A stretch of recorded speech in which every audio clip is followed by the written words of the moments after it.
Olá, seja bem-vindo a esse vídeo e a esse canal.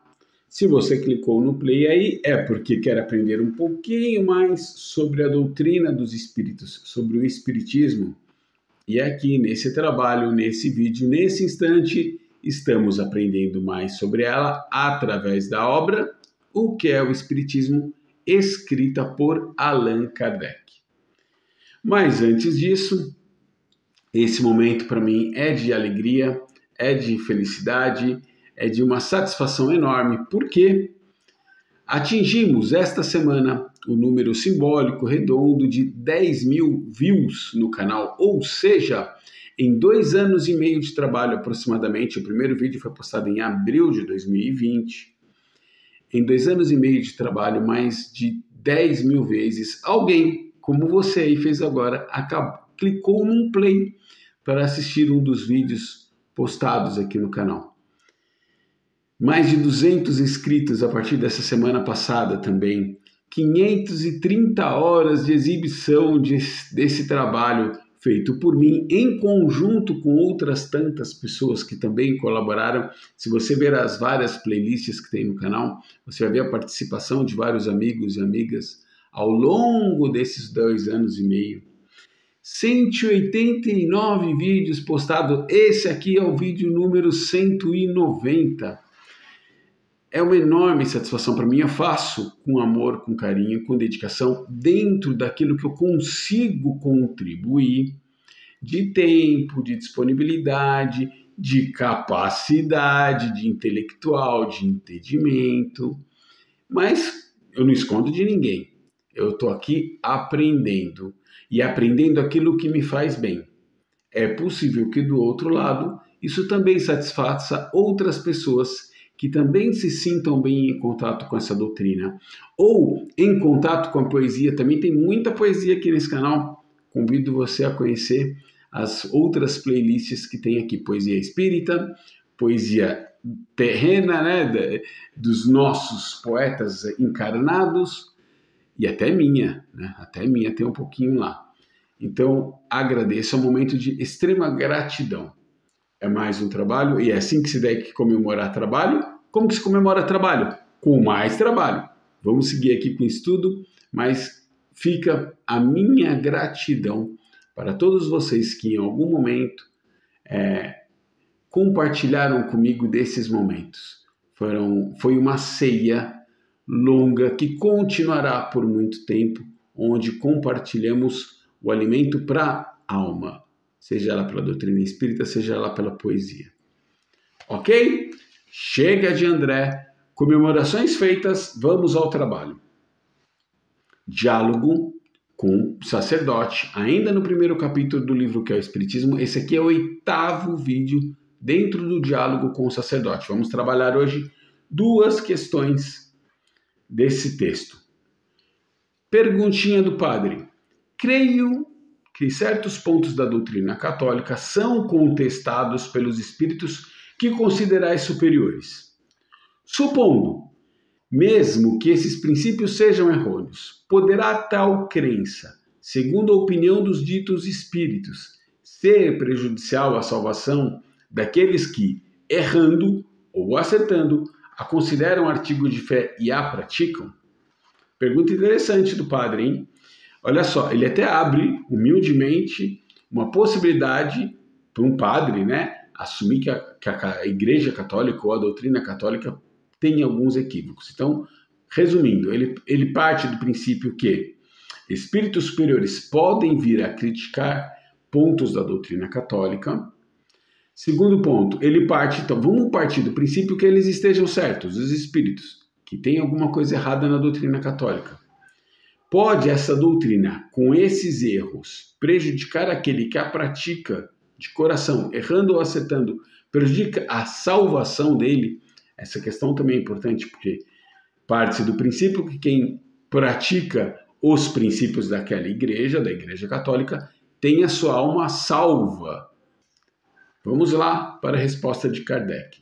Certamente que não, se ela não os desviar da prática do bem, se ela antes os incitar a isso, ao passo que a mais bem fundada crença evidentemente, prejudicará se lhes fornecer ocasião de fazer o mal, de faltar caridade com o próximo, se ela os tornar duros e egoístas, porque então não praticam segundo a lei de Deus. E Deus olha mais os pensamentos que os atos. Vou até repetir isso, hein? Atenção. Deus olha mais os pensamentos que os atos. Quem poderá sustentar o contrário? Ele devolve com essa pergunta. Vou terminar com a próxima colocação para depois a gente comentar tudo de uma vez. Acreditais, por exemplo, Kardec ainda, hein? Acreditais, por exemplo, que a fé possa ser proveitosa a um homem que, crendo perfeitamente em Deus, pratique atos inumanos ou contrários à caridade? Não haverá sempre mais culpa naquele que mais meios tinha de esclarecimento? E assim termina a resposta de Kardec. É longa, como longa foi a pergunta do sacerdote. Então vamos dividir ela aqui em pedacinhos, tá bom?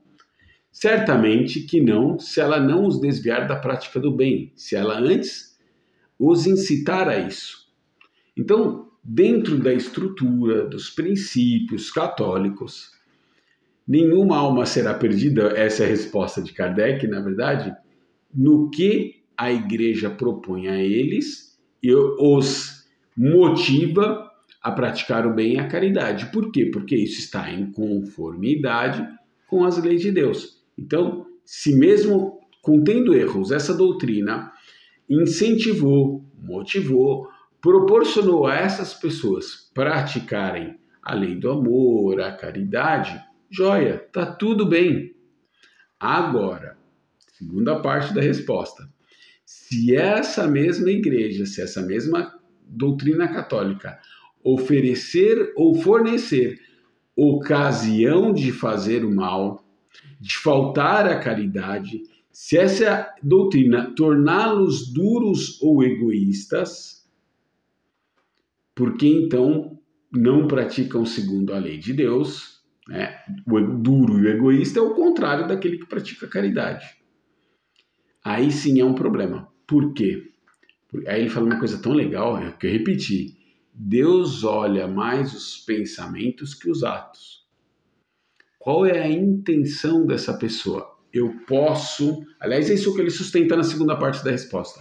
Eu posso ser aquele cristão católico ou evangélico ou de qualquer outra doutrina religiosa super rigoroso daqui para fora, para que os outros vejam. Eu cumpro com todos os rituais, eu vou em todos os rituais, eu vou na missa, eu vou no culto, eu vou lá na celebração, eu pratico todos os atos externos, todos os atos exteriores, para que o meio me veja como um cristão maravilhoso.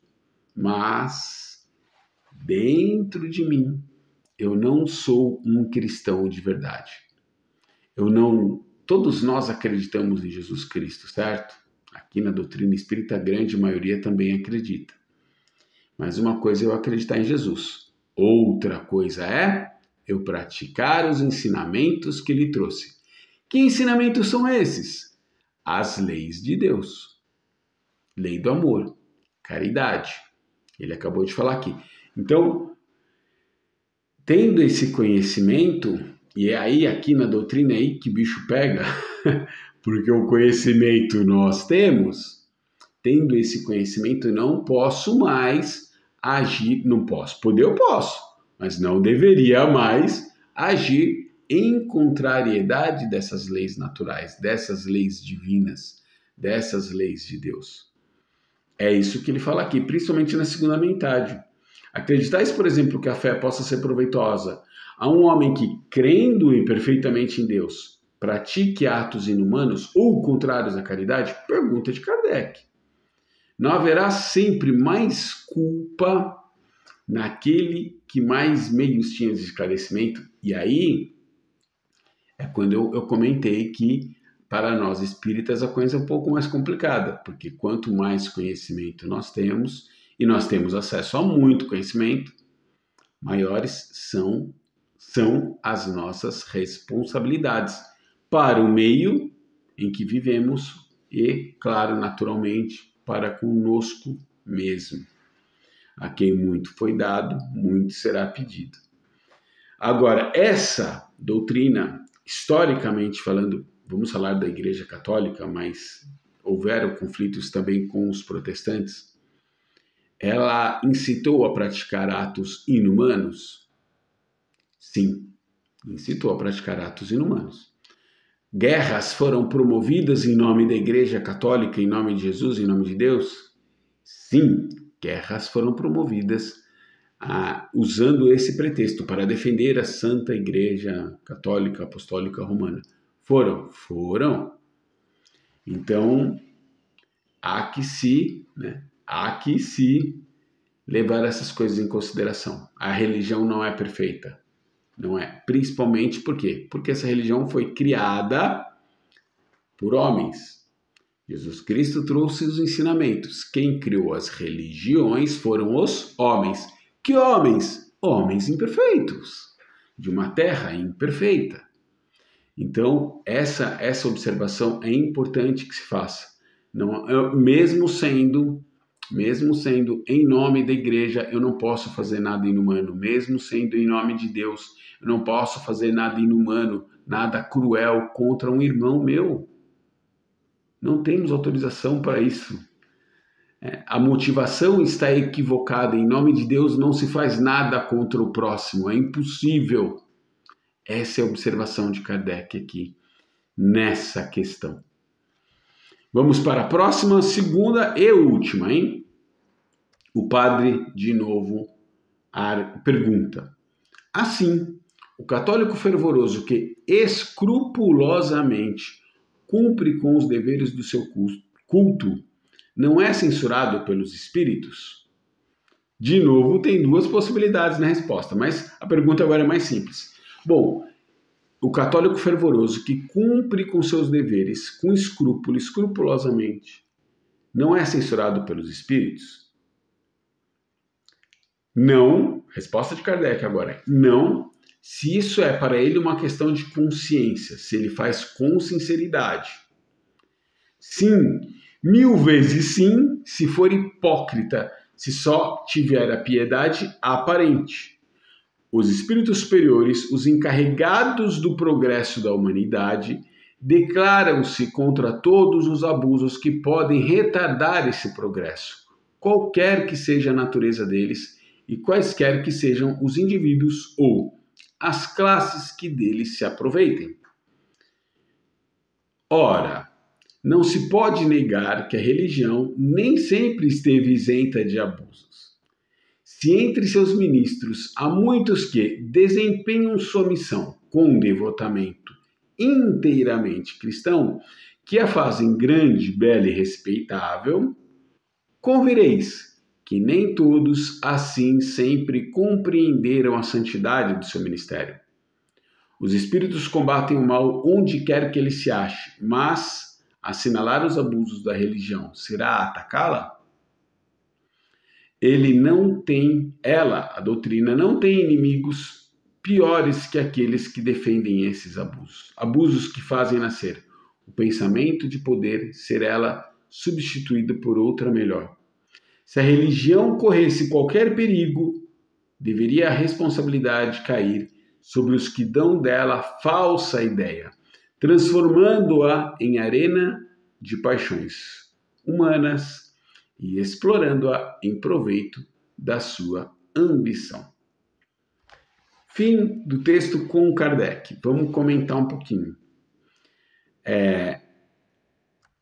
Se o católico, bem intencionado, de maneira dentro de si, na melhor intenção, na melhor boa vontade, acreditando naquilo de verdade, cumpre com os seus compromissos lá, ele não é censurado pelos bons espíritos. Por quê? Porque ele acreditou mesmo naquilo. É uma questão de consciência. Olha a resposta. Não, ele não é censurado pelos espíritos se para ele isso é uma questão de consciência, se ele faz aquilo com sinceridade. Agora, olha como ele bate forte no final dessa primeira parte da resposta. Sim, ele pode ser censurado pelos espíritos, e ele fala sim, 1000 vezes sim, se ele for hipócrita, se ele só tiver a piedade aparente. Então é aquilo, eu vou lá externamente, bem como faziam os fariseus, sabe? Já ouviram falar dos fariseus? Lá no tempo de Jesus, que se preocupavam com todos os cultos exteriores para mostrar que eram puros, que eram cumpridores da lei mosaica, mas por dentro eram cobrinhas que agiam de todas as maneiras contra a lei de Deus, visando principalmente os seus interesses pessoais, interesses de poder, interesses econômicos.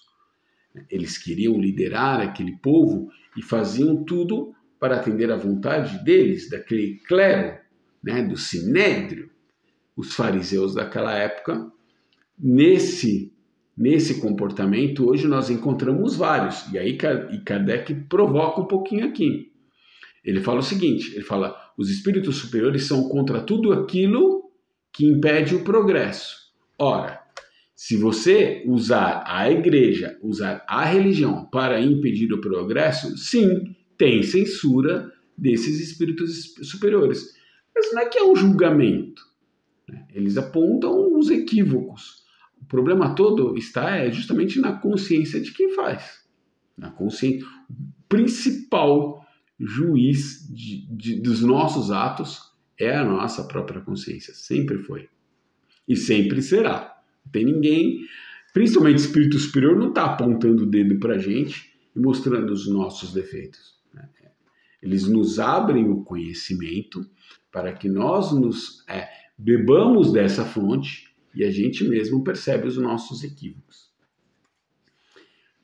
Terminando aqui, ele vai falar o seguinte, a igreja nem sempre esteve isenta de abusos. Teve sacerdotes e líderes que fizeram um brilhante trabalho, reconheceram o valor e a importância do seu trabalho e, vamos dizer assim, como bons pastores, levaram os seus fiéis por bom caminho. Mas também teve outros tantos que comprometeram a santidade do seu ministério. Era muito importante isso. Sempre foi, gente. Não é porque nós somos espíritas que nós devemos diminuir o trabalho das outras religiões. Muito pelo contrário. Em todas elas, na católica, entre todos os protestantes, nas outras matizes orientais, nas afro-brasileiras, nós temos excelentes líderes. No meio dos judeus, no meio dos muçulmanos, nós temos excelentes líderes que entendem a santidade do seu ministério. Eu gostei desse termo que ele usou, porque é mesmo sagrada essa função. Sagrada no sentido de eu sou responsável por liderar um grande número de pessoas no seu religar com Deus. A religião não é o religar. Poxa, se eles veem em mim um líder capaz de auxiliá-los nisso, é uma missão importante em todas as religiões, em todas essas filosofias. Então, dentro de todas elas, temos bons e temos maus líderes. No Espiritismo, como é que é? A mesma coisa. A mesma coisa. Tem gente aqui nessa doutrina que faz um trabalho lindo, brilhante, maravilhoso, e tem outros que fazem atendendo a seus interesses pessoais. Não vamos ser hipócritas aqui. Então, é preciso reconhecer a responsabilidade desse ministério quando estamos aqui nesse meio, no meio religioso ou doutrinário ou filosófico, seja ele qual for. Então, Kardec fala, tem gente que trabalhou para o bem, tem gente que trabalhou para o mal. Lá falando do catolicismo, porque ele estava falando com o padre que perguntou sobre o catolicismo. Mas, quais são os grandes inimigos da igreja aqui, Porque ela não tem inimigos piores que aqueles são. Ele está falando da igreja católica. Eu até me equivoquei na hora da leitura falando da doutrina. Mas a resposta é a mesma para todos, na minha opinião. Vê se você concorda. O que depõe mais contra qualquer religião não é normalmente a própria religião ou os princípios dela. É o quê? O comportamento dos seus membros. Tanto na contrariedade dos próprios princípios daquela doutrina ou religião, ou na contrariedade desses princípios, mesmo que ele siga eles à risca, quando eles são contra às leis divinas. Então, olha que bacana, né? O problema não é a religião, o problema é o comportamento do religioso. E se o problema da religião é algum, ele só será se for contra os princípios das leis de Deus. Ponto final. Então, tem coisa boa e tem coisa ruim em todas as religiões. Existem pessoas boas, existem pessoas ruins em todas as religiões. Esse é, pelo menos, a minha reflexão sobre essas duas questões trazidas aqui nesse vídeo. Ainda estamos num diálogo maravilhoso. Vou falar uma palavra que eu acabei de perceber outro dia, que eu repito muito. Riquíssimo, riquíssimo diálogo entre Allan Kardec e o padre e o sacerdote. De novo, minha enorme alegria. Eu queria expressar novamente minha enorme alegria por ter encontrado tantas pessoas que gostam de cear junto comigo, ainda que virtualmente, dessa ceia espiritual, desse alimento para a alma, para o espírito. Gratidão enorme. E sigamos juntos nesse trabalho, nesse esforço, nesse estudo. Que assim seja, né? Sempre com muita saúde e determinação. Beijo enorme, mais especial do que nos outros vídeos, no coração de quem teve a paciência de me aturar aqui 21 minutos. Fiquem com Deus e até o próximo vídeo.